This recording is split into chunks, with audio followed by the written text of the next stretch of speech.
نصیرآباد سے خبر شامل کرتے ہیں۔ ہمارے ڈسٹرکٹ رپورٹر نادر لہڑی کی رپورٹ کے مطابق ڈیرہ اللہ یار جعفر آباد کی اللہ آباد کالونی میں سیلاب متاثرین کو ایک کمرہ، بیت الخلاء اور جانور باندھنے کے لیے پکے شیلٹر بنانے کے منصوبے کی افتتاحی تقریب منعقد کی گئی، جس میں معروف سماجی کارکن Nilofar Afridi, Qazi regional manager S P O Quetta Imdad Khan, R H manager S P O Kashif شیخ،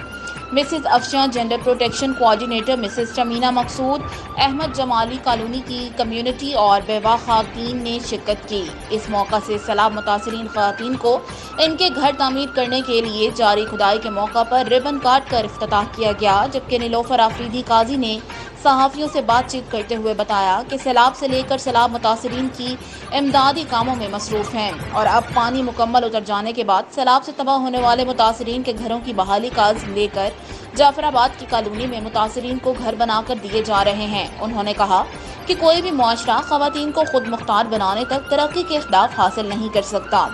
اور گھراٹ وقت بیوہ معذور خواتین کو ترجیح دی گئی ہے۔ انہوں نے کہا کہ سیلاب کی تباہ کاریوں کے بعد مسائل میں اضافہ ہوا ہے اور سیلاب متاثرین کو گھر تعمیر کرنے کے دوران وقتاً فوقتاً یہاں کا دورہ کر کے انہیں درپیش سماجی مسائل کو بھی حل کرنے کی کوشش کی ہے۔